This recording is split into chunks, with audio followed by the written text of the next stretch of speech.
Ei você, leitora do Portal do Holanda, eu sou Humberto Amorim e eu estou de volta. Eu adoro a segunda-feira. Sabe por quê?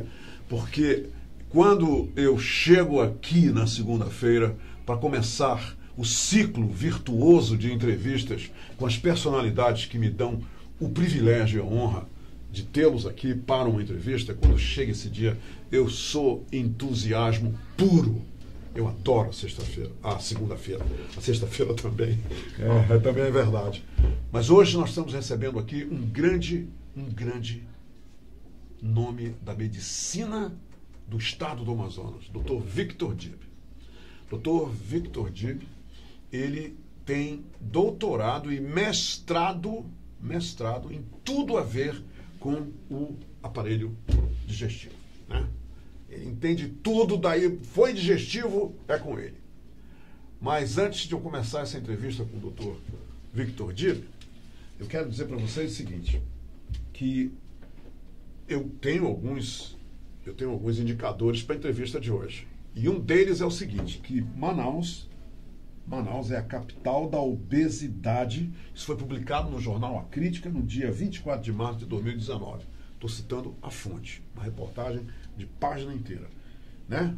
Estado de alerta, Manaus é a capital da obesidade. Aí, olha só o que estava lá na reportagem. Pesquisa revela que Manaus está no topo da lista de capitais brasileiras com maior índice de obesidade. É um ranking preocupante, muito preocupante. Vejam só, 57,6% dos manauaras estão com excesso de peso e 23,8% sofrem com algum grau de obesidade. Eu vou falar logo uma coisa para o Dr. Victor Dib, que ele precisa saber. Dr. Victor, nós tivemos em julho 25 milhões de acessos aqui no Portal do Holanda. E um dado interessante que o senhor precisa saber, porque eu vou falar alguma coisa agora sobre esse dado, é que a maioria dos nossos leitores, aliás, a maioria de todos aqueles que acessam a Hora do H e o Portal do Holanda são mulheres. É formada por mulheres. Aí eu vejo esse dado aqui. Vejam só. Meninas em alerta. Isso foi um outro artigo que eu achei, entendeu? Embasado, inclusive médicos envolvidos nesse artigo. 15% da população de mulheres do mundo tem obesidade. Essa doença crônica atinge 600 milhões de pessoas globalmente, segundo a Organização Mundial da Saúde. Outra coisa importante. Pronto, agora vai começar essa entrevista. Porque o que eu quero é justamente cutucar vocês, que vocês fiquem alerta sobre o que nós vamos discutir, dentre outros assuntos aqui na entrevista, porque ele é um especialista, ele vai ou não confirmar isso que eu pesquei por aí. Entenderam? Então é o seguinte, a cidade brasileira com maior incidência em mulheres com mais de 18 anos é Manaus, com maior incidência de obesidade. É Manaus, com 24,1%, segundo dados da Vigitel. Estudo sobre fatores de risco e proteção para doenças crônicas do Ministério da Saúde, o Vigitel. Esse é o Vigitel. Então, eu vou repetir, a cidade brasileira com a maior incidência em mulheres com mais de 18 anos é Manaus. Estou falando de obesidade. 50 milhões de meninas, 6% da população mundial entre 15 e 19 anos vivendo com obesidade. 52,5% dos brasileiros estão acima do peso e 17,9% de todos os brasileiros, mais de 200 milhões, têm obesidade. E agora? Dr. Dib, seja muito bem-vindo à Hora do H. Eu fiz essa celeuma toda aqui porque é justamente, nós vamos focar sobre essa questão da obesidade, que uma coisa que me preocupa é que eu usei aqui e vi em vários artigos que a obesidade é uma doença crônica. Seja bem-vindo. Em primeiro lugar, Humberto, já lhe conheço de longas datas e queria agradecer imensamente a oportunidade de estar aqui no seu programa. Eu sei que é realmente um programa de ampla repercussão e onde nós vamos poder passar informações para um público muito amplo, o que nos agrada muito, porque este tema é um tema de fato preocupante e alarmante até.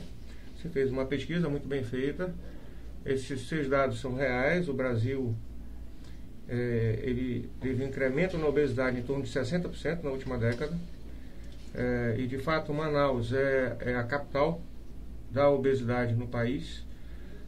Alguns fatores provavelmente locais, o tipo de alimentação, o estilo de vida, mas o Brasil inteiro está obeso, acompanhando vamos dizer assim, a tendência mundial. E isso nós observamos a partir do momento em que houve a globalização, em que os meios de comunicação, ou a comunicação se tornou muito mais facilitada através da internet. Você hoje consegue imitar o estilo de vida que prevalece no mundo, que é o estilo de vida ocidental, sobretudo o proveniente dos Estados Unidos. E lá é o país que tem mais obesos no mundo, né? Estados Unidos, por conta do padrão alimentar deles. Esta questão da obesidade, ela vem se desenvolvendo, sobretudo a partir da década de 70. Antes nós não tínhamos tantos obesos. É importante que se diga o seguinte: existe sim um fundo genético para que se desenvolva a obesidade. Isso é fato. E isso se aplica a todas as pessoas ou só a um grupo de pessoas? Então, o paciente que desenvolve, a maior parte dos pacientes que desenvolvem obesidade tem uma predisposição genética, mas a genética sem o gatilho, e o gatilho são os fatores ambientais, ela não vai. Então tem que haver essa combinação. Quais são os gatilhos? É o estilo de vida que você leva, o tipo de alimentação que você escolhe, o sedentarismo, enfim. As escolhas do teu estilo de vida, os seus hábitos alimentares, muitas vezes impostos pelo ambiente onde você vive, são os principais gatilhos que, no indivíduo que tem a tendência genética para desenvolver a obesidade, acaba deflagrando a obesidade. E esses gatilhos hoje são muitos. Mais uma vez, a gente entende hoje que, se nós compararmos, por exemplo, a nossa infância com a infância e a juventude de hoje, eram diferentes. Nós brincávamos, nós suávamos, a gente subia em árvore, aquelas brincadeiras que se faziam na calçada, no pátio de casa, isso não existe mais hoje. É verdade. Então, isso é só um exemplo muito simples para mostrar que o estilo de vida contribui e muito para o desenvolvimento da obesidade. Obviamente, não podemos deixar de falar do fator alimentar, que também mudou muito. O ritmo de vida hoje nos obriga, muitas vezes, a buscar facilidade. E a facilidade está no alimento pronto. O alimento pronto é um alimento processado, é um alimento sem fibra, é um alimento que não te nutre, entretanto, com excesso calórico muito grande e que contribui para o desenvolvimento da obesidade. Isso vem desde a década de 70, como eu vinha falando, porque se entendeu naquela época que a gordura era o principal vilão pelas mortes por infarto cardíaco. Infarto, entupimento das coronárias. Aí, nos Estados Unidos se optou pela redução de 10% da gordura da dieta e em substituição a isso veio os carboidratos. Foi um tiro no pé. O carboidrato no organismo vira gordura e agora criou-se uma geração de obesos que está matando muito mais por infarto do que há 4 décadas. Então, quer dizer, foi um tiro no pé mesmo. Um dado importante que você falou, as mulheres, né, são mais prevalentes em relação à obesidade que os homens. Isso em todo lugar. O que nós não sabemos exatamente é se este é um fator real ou é um bias, que a gente chama, um vício. Por quê? Porque as mulheres talvez busquem mais a ajuda do que o homem. O homem é mais relaxadão, o homem está obeso, sim. Tudo bem, o homem ser obeso, é obeso, tudo bem. A mulher não. A mulher é muito mais cobrada. Tem uma questão muito mais de autoestima com a mulher do que com o homem. Se você tem um casal de obesos, o homem é obeso e cobra da mulher que é obesa porque ela está obesa. Interessante. Entende? Isso, então ele não quer a mulher obesa. Existe essa cobrança, esse estigma em relação à mulher, e talvez isso faça com que as mulheres busquem mais a ajuda do que os homens. Isso é talvez um dos fatores assim, importantes para que em todos os trabalhos, em todas as publicações, o percentual de mulheres sempre seja maior do que o de homens. As mulheres, inclusive, se submetem a exames físicos com mais frequência do que os homens. Elas buscam mais. O homem é mais relaxado mesmo. Sim. Então, esse é um fator. Mas a obesidade está tomando conta do mundo. Então, me diga uma coisa. Eu me lembro, na década de 70, em shoppings americanos, eu ficava observando como existem obesos. Quer dizer, já naquela década, nos Estados Unidos, eu percebia o número de pessoas passando por mim obesas, enormes. Agora, eu não preciso ir a lugar nenhum. Eu vou nos shoppings aqui em Manaus e vejo, doutor Dib, um número enorme de pessoas que moram em Manaus e que realmente estão obesas. Até porque eu vim ali entrevistar, eu fui observar isso. Eu comecei a observar. Isso eu faço todos os dias. O senhor faz todo dia, né? O senhor já vê isso todo dia. Quer dizer, o senhor não contesta que realmente, olha só o que eu li aqui, é que 50 milhões de meninas, 6% da população mundial, entre 15 e 19 anos, vivendo com obesidade. Manaus não é exceção. Muitos jovens, meninas, estão já na obesidade. Não? Já na obesidade. O que acontece, o grande problema da obesidade, vamos supor que você tenha aquele indivíduo, porque também você tem um paciente que come, não tem aquelas pessoas que comem, não comem de forma saudável e tal, mas não desenvolve obesidade. É o que eu falo, existe o fator genético. É verdade. Mas você pode se contrapor a isto tendo hábitos adequados. O grande problema é que as pessoas não percebem o momento em que elas perdem o controle da situação. Por quê? Você começa a infligir em algumas normas comportamentais, por exemplos que tem em casa, por exemplos que tem no ambiente onde você vive, e acaba adquirindo peso ano após ano, de forma mais ou menos paulatina. E aí que vem o grande problema. O seu metabolismo começa a se adaptar a essa carga de peso a mais. E começa a ficar confortável com isso. Então, quando a pessoa se dá conta que está obesa, que está começando a ter problema, meu joelho já dói, eu já não durmo direito porque eu ronco demais, eu não respiro bem quando eu deito. Eu tenho azia porque fico refluindo o tempo inteiro. Não consigo colocar minha meia. Não vou colocar minha meia. Então, quando a percepção da obesidade já está nesse ponto, significa o quê? Que isso já vem se desenvolvendo há muitos anos e que metabolicamente o seu organismo já se adaptou a isso. Doutor Dib, será que as pessoas... Isso acabou de passar aqui na minha cabeça. Não se olham no espelho e não veem, e não fazem uma autocrítica... Não. Porque, por exemplo, eu estou vendo uma coisa interessante na internet. Eu não sei se o senhor já viu. Eu tenho visto mulheres na internet, gordas, obesas, tirando fotos e dizendo: eu sou linda, eu sou gorda e linda, eu não tenho vergonha da minha gordura, eu não tenho vergonha da minha aparência, porque eu sou... Tem umas que tiram até a roupa e começam a mostrar partes do corpo.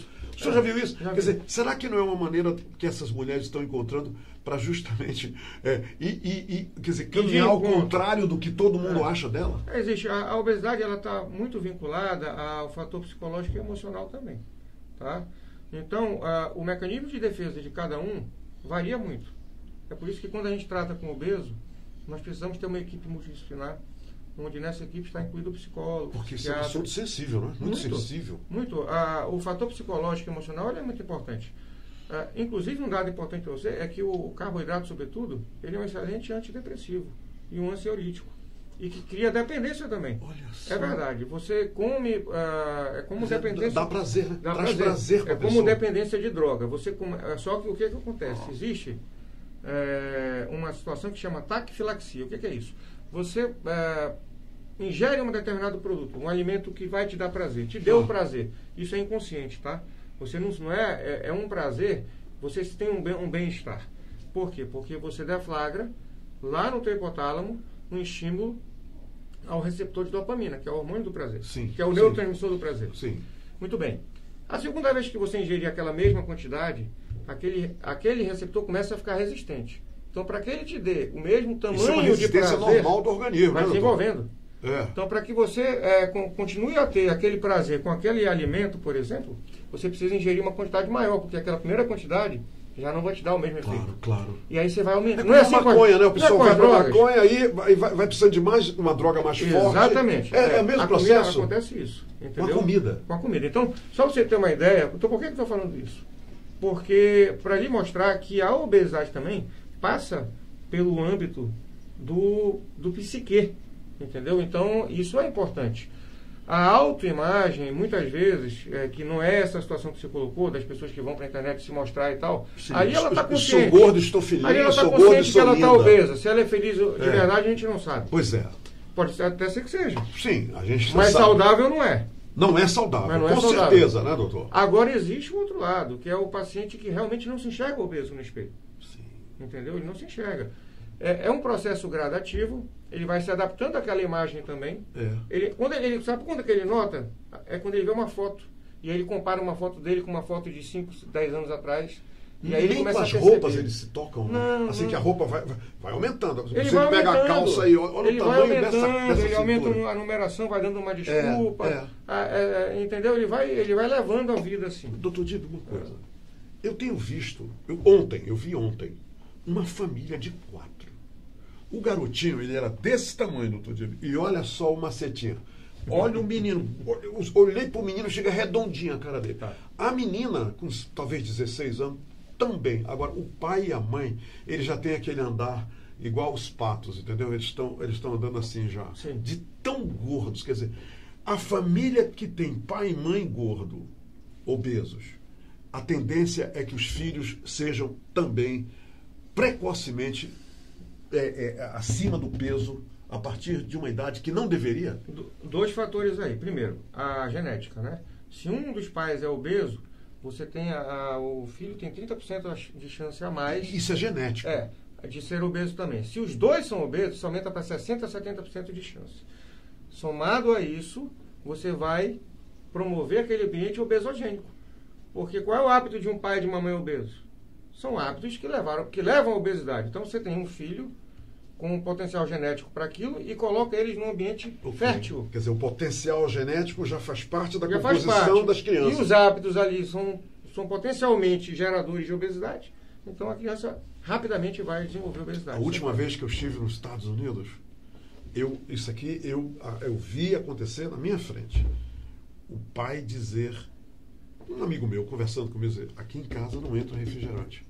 Aqui em casa não entra refrigerante há muitos anos, há muito tempo. Por quê? Isso é um americano falando. Porque o refrigerante é uma droga. Nenhum pai deveria comprar refrigerante e levar para casa. Ele está levando uma droga para casa, porque tem gente aqui em Manaus, que eu conheço, jovem, que toma 1 litro inteiro de refrigerante, daqueles grandes assim, e isso todo dia. O senhor, como o senhor analisa o que disse meu amigo americano? Que o refrigerante lá nos Estados Unidos já estão considerando uma droga que em muito contribui para a obesidade. O refrigerante, além de ter...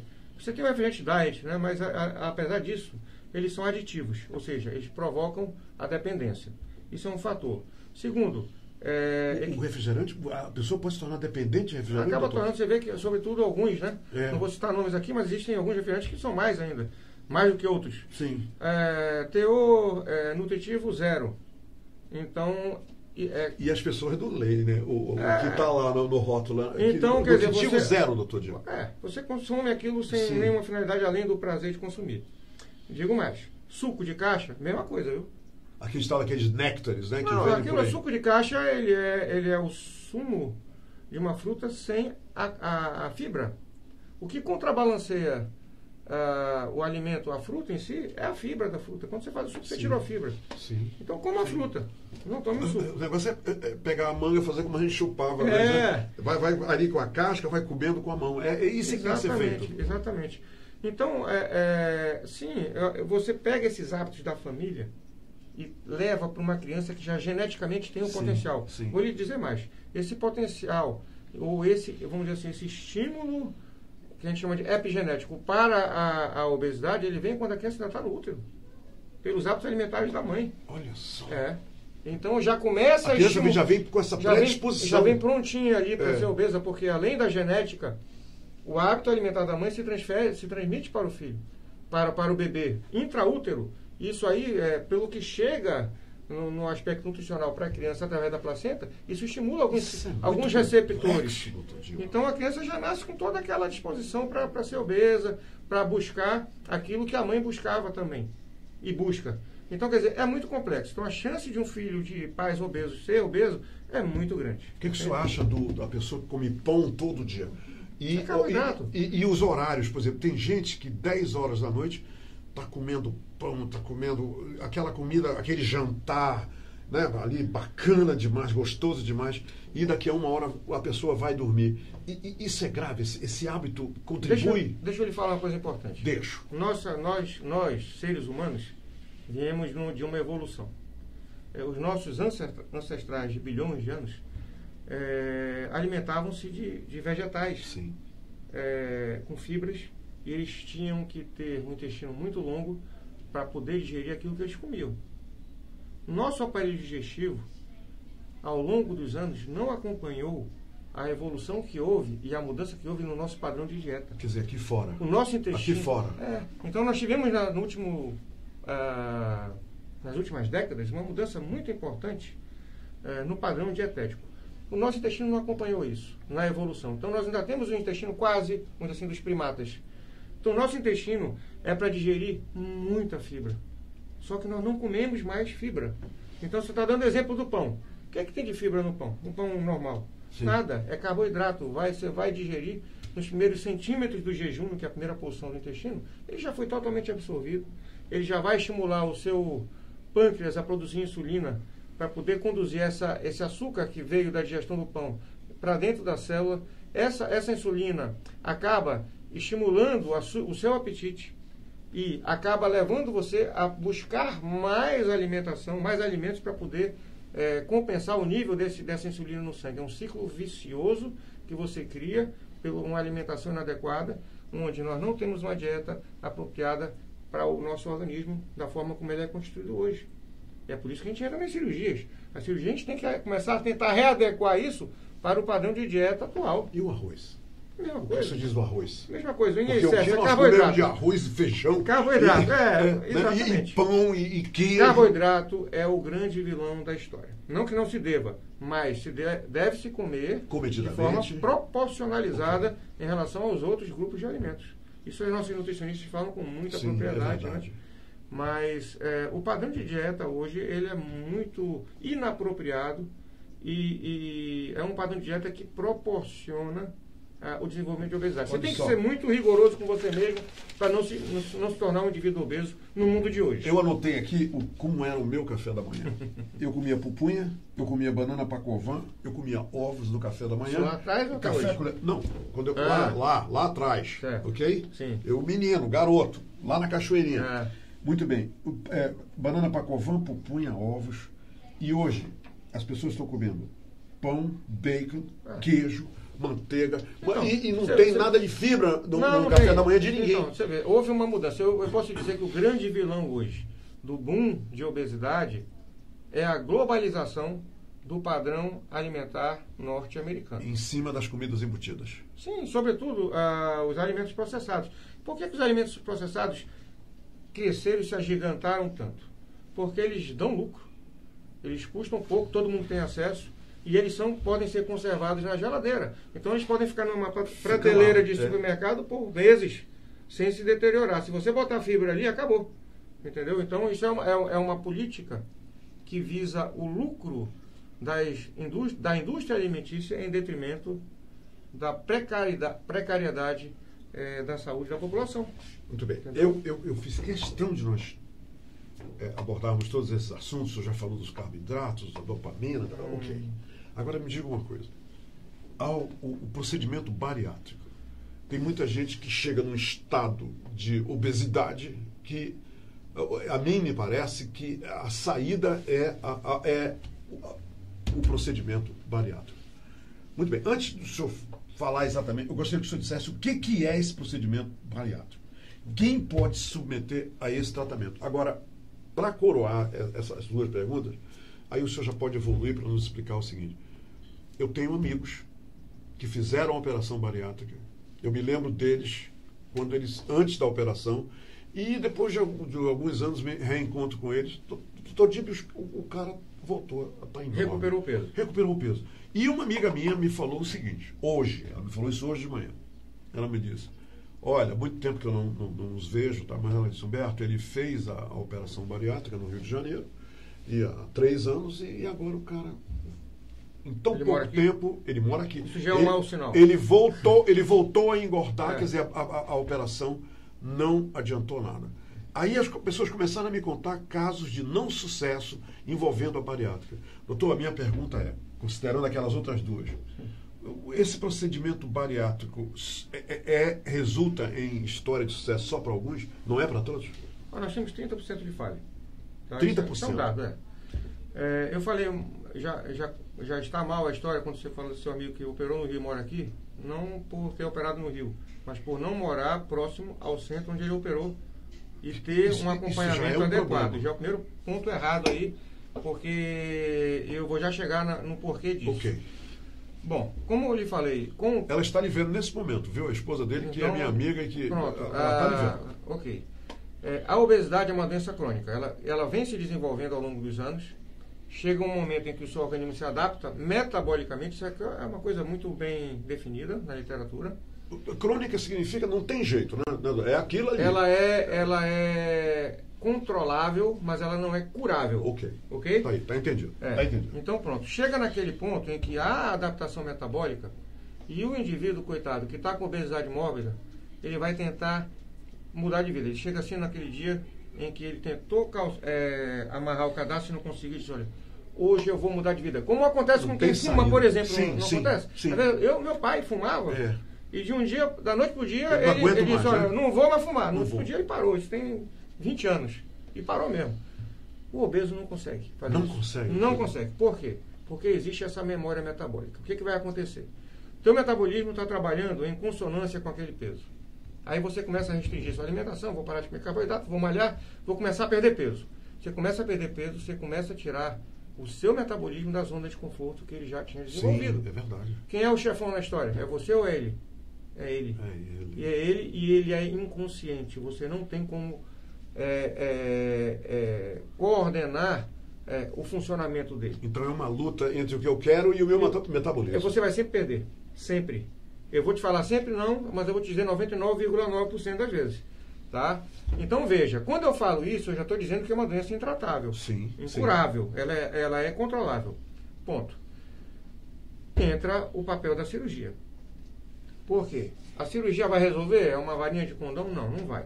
Então, eu preciso colocar o paciente num programa de acompanhamento multidisciplinar, onde necessariamente tem que envolver apoio psicológico, porque esse paciente tem distúrbios psicológicos que contribuem para a obesidade, apoio nutricional. Quer dizer, o tratamento começa aqui. Começa aí. Apoio nutricional porque ele errou no hábito alimentar. Atividade física, porque o estilo de vida dele também foi equivocado ao longo dos anos. Então, veja, mudar hábito não é fácil. Não é fácil. E, se eu não associar a isto um procedimento que seja adequado para aquele paciente específico, porque existem vários, viu, Humberto? Existem procedimentos de bariátricos que são feitos através de endoscopia, mais de vários. Existem procedimentos bariátricos que são feitos através de cirurgia por furinhos, por videolaparoscopia, várias técnicas também. Então eu tenho que estudar o paciente para oferecer a melhor ferramenta, que é uma dessas técnicas, para aquele caso. Mas muito bem, qual é o papel dessa ferramenta, desse método que eu vou empregar? É simplesmente atenuar aquela memória metabólica. É como se eu chegasse ali e passasse uma borracha na memória. Ou seja, ele vai estar recomeçando a vida dele ali. Mas é o que eu falo para meus pacientes. Veja, você não nasceu obeso. Você desenvolveu obesidade. Sim. Ao longo dos anos. Então, quando ele operar, vamos encarar como se você tivesse tendo uma segunda chance. Você está nascendo de novo ali. Você vai perder peso com a cirurgia, todo mundo perde no primeiro ano. Mas se você errar de novo... Disciplina é o nome do jogo. Se você errar de novo, você vai voltar a ser obeso lá na frente. E então, isso o senhor diz para o cara antes da operação. Lógico. O senhor fala isso. Exatamente. A gente precisa dizer isso, tem que ser claro. A cirurgia não vai lhe salvar da obesidade. A cirurgia vai lhe dar uma chance, porque com a cirurgia o seu metabolismo não vai ser o inimigo. E a qualidade de vida, quer dizer, ela vai melhorar com a perda de peso. Exato. Então acontece duas coisas quando nós operamos. O metabolismo esquece que ele tinha que lhe manter naquele peso.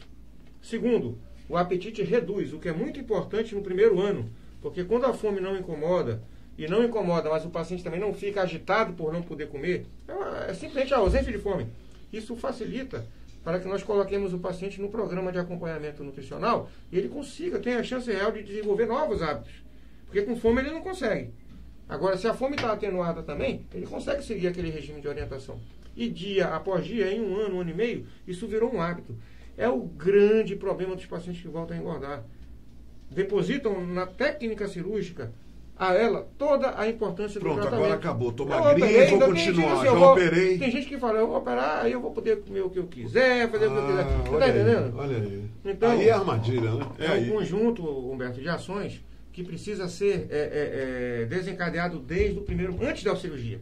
Nós colocamos o paciente num programa de acompanhamento nutricional, psicológico, psiquiátrico e de atividade física 3 meses antes da cirurgia. O paciente precisa perder 7 a 10% do peso antes de operar para mostrar-nos que ele está, para nos mostrar que ele está compenetrado e está se dedicando ao programa.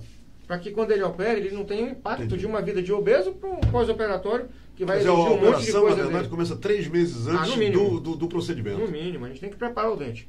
Não todos, mas, porque existem também vamos dizer assim, algumas situações em que, com o passar dos anos, houve alguma intercorrência cirúrgica, onde você precisa corrigir anatomicamente aquela cirurgia, mas não é a maioria. A grande maioria dos pacientes que recupera peso foi falta daquele primeiro ano de pós-operatório, onde ele deixou de fazer o dever de casa, que era tentar mudar o estilo de vida dele. E ele não fez. O paciente não pode imaginar que com a cirurgia ele vai poder se manter magro, mantendo os hábitos de vida que ele tinha antes da cirurgia. É muito simples. É simples. Então, essa conta não bate. Você não pode ter uma vida completamente descoordenada, desordenada, e esperar, como recompensa, uma vida saudável, um organismo saudável. Isso é inviável. Você tem que trabalhar as duas coisas. Entendeu? A cirurgia, ela representa uma coisa. Eu quero mudar de vida. Ponto. Entendeu? É isso que a gente busca. Agora, a mesma coisa, o que a gente faz? Por exemplo, se o paciente não está tão obeso, porque a obesidade é classificada em graus. Tem grau 1, grau 2, grau 3. Por exemplo, no grau 1, eu não preciso operar o doente. Por quê? Porque essa memória metabólica ainda não está tão intensa. Então, eu posso contrapor-me a esta memória com um método endoscópico, sem operar. Através de endoscopia, eu faço um procedimento que vai ser do tamanho do problema dele, para resolver aquele problema menor de uma obesidade mais leve. No indivíduo que está muito obeso, não. Aí eu preciso da cirurgia. Claro. E dependendo do grau de obesidade, de uma cirurgia mais ou menos agressiva. Agressiva no sentido de mudar a anatomia internamente. Então, existem várias técnicas, entendeu? Então, eu não sei se eu respondi suas perguntas, mas a cirurgia ela é muito efetiva, é o único método efetivo hoje para se contrapor à obesidade mórbida. Não existe outro. Quer dizer, é o método radical. Que não é o único para resolver a mórbida. A mórbida não tem a dúvida. E eu queria lhe falar o seguinte, uma coisa muito importante. São duas doenças que andam juntas e que são crônicas e que estão mais ou menos no mesmo patamar de prevalência, que é a obesidade e o diabetes. Entendeu? Você engorda e ela chega. É isso? Se você vai no... Pessoas que não são diabéticas... A obesidade predispõe a terem diabetes. A incidência de diabetes no doente obeso é muito maior do que no paciente não obeso. Muito maior. Não que você não tenha diabético não obeso, existem. Sim. Porque também o diabetes são vários tipos. A maioria dos obesos é diabético? Hoje, quer dizer, um obeso... Não, a maioria dos obesos não... Eu já sou obeso, pronto, acabou. Eu sou diabético necessariamente? Não, aí a gente precisa diferenciar. Porque a obesidade a gente fala como um todo, né? Sim. Mas você não conhece aquele paciente que é obeso mais aqui no abdômen? É verdade. E às vezes ele não é tão obeso quanto em relação a um outro paciente muito obeso, mas com aquela obesidade mais distribuída pelo corpo, que é mais ou menos, que é mais comum nas mulheres, que é a obesidade que vai mais para os quadris, para as pernas e tal. Então veja, o paciente que é obeso, que não é tão obeso e que tem aquela gordura central no abdômen, ele frequentemente... Cerveja que chamam, não é? Exatamente, ele frequentemente vai desenvolver o diabetes como parte de uma síndrome que chama síndrome metabólica.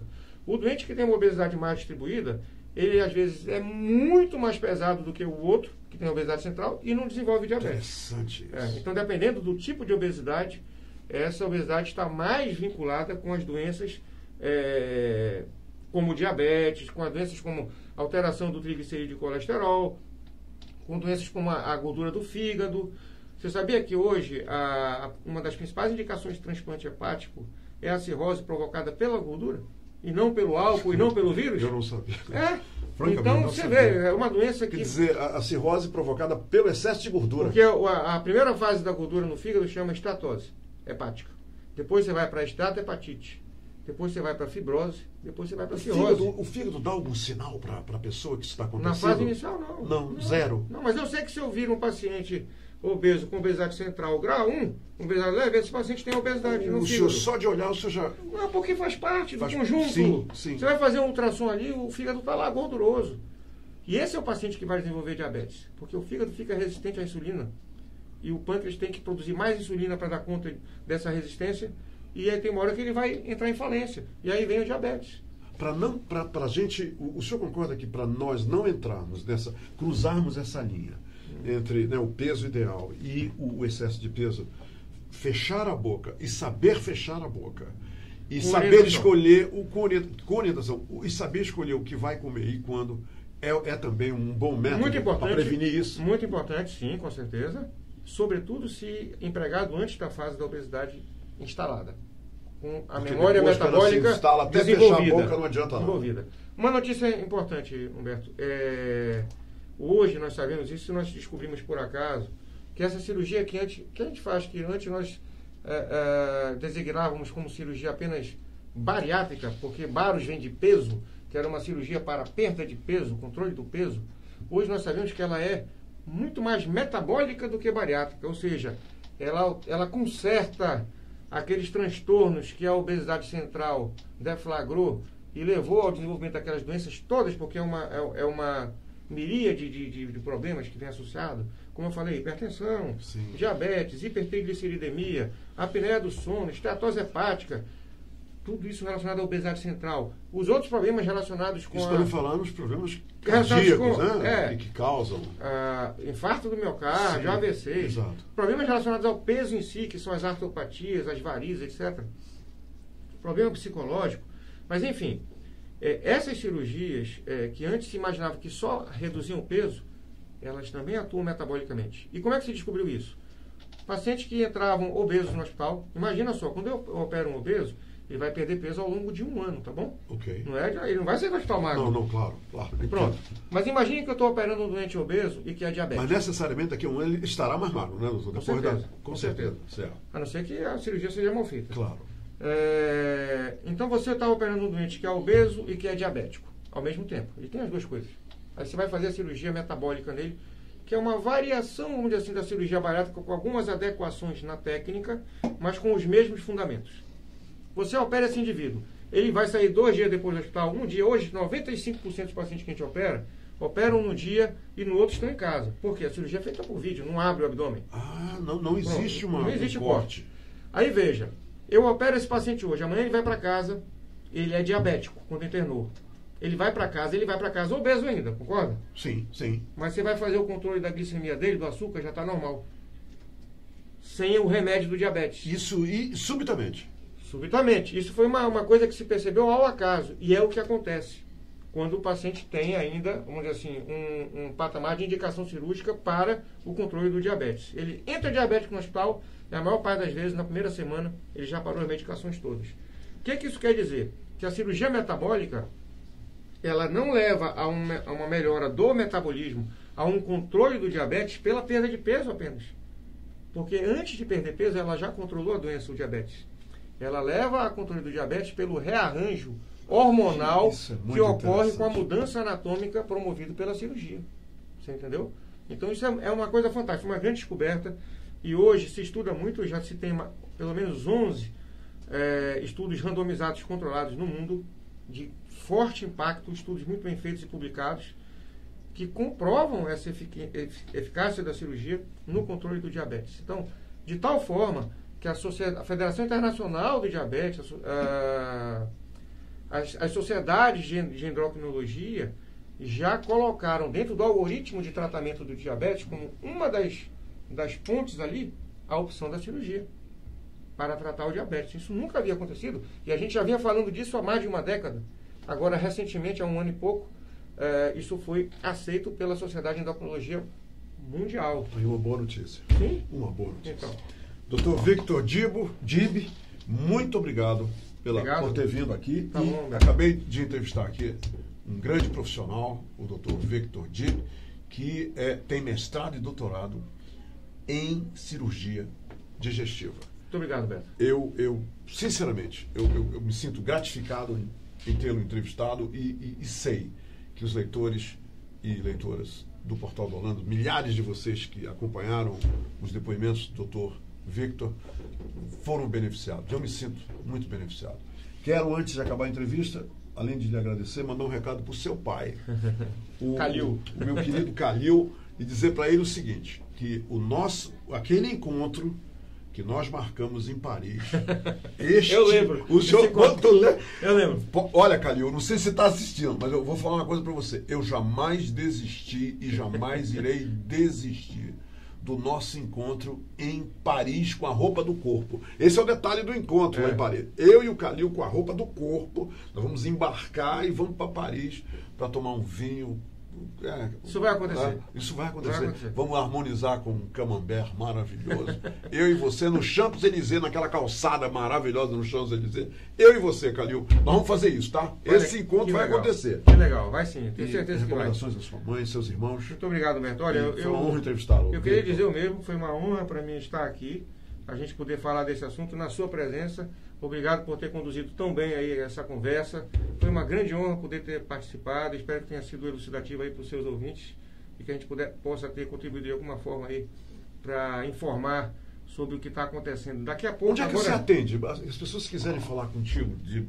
lá no Boulevard. Ali no Boulevard, no instituto que leva o meu nome, Instituto Victor Dive. Victor, está lá uma placa bacana, lá no Boulevard. Lá no Boulevard. No Boulevard Amazonas. Agora, eu queria dar uma informação, nós vamos...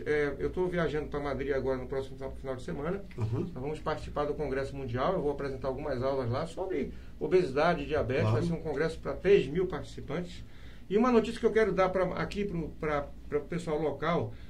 Em março de 2020, 5, 6 e 7 de março de 2020. 5, 6 e 7 de março de 2020. Isso vai ser divulgado amplamente claro. ainda. Nós vamos trazer para Manaus um dos maiores congressos internacionais em cirurgia bariátrica e metabólica do mundo. Chama-se BEST, Bariatric Endoscopic Surgical Trends, que é de um colega meu, o Dr. Newton Toco Cabarrara, com doutorado e professor da Faculdade de Medicina do Estado de São Paulo. Olha, que grande notícia. Onde nós vamos trazer um faculty, uns professores do mundo inteiro. E o evento vai ser em Manaus. Aqui em Manaus, nós vamos fazer algumas cirurgias, pelo menos umas 15 cirurgias ao vivo para o público médico. Vai ser uma coisa que vai marcar. E é a primeira vez que acontece? Primeira vez que acontece na Amazônia. Esse evento não acontece no Brasil há 10 anos. E nós estamos trazendo para Manaus em março do ano que vem. Victor, ok? Parabéns. Ok. Muito obrigado. Muito obrigado. Foi um prazer. Boa tarde. Gente, por hoje é só. Né? Amanhã nós estaremos de volta e nós vamos, na entrevista de amanhã, entrevistar uma novel advogada. Uma garota que formou-se em Direito, passou no concurso da OAB e agora ela vai nos contar quais são os primeiros passos de uma advogada depois desse processo. A academia, o teste lá da OAB, né, para você se tornar um advogado, porque antes de ser bacharel, aí como é a vida de uma pessoa que está começando a carreira como representante da lei. Amanhã, tá bom? A Débora Amorim Tavares vai estar aqui com a gente. Gente, muito obrigado pela companhia e até amanhã. Se quero te amar e te amar e te amar muitos anos, cuida bem de mim. Então misture tudo dentro de nós.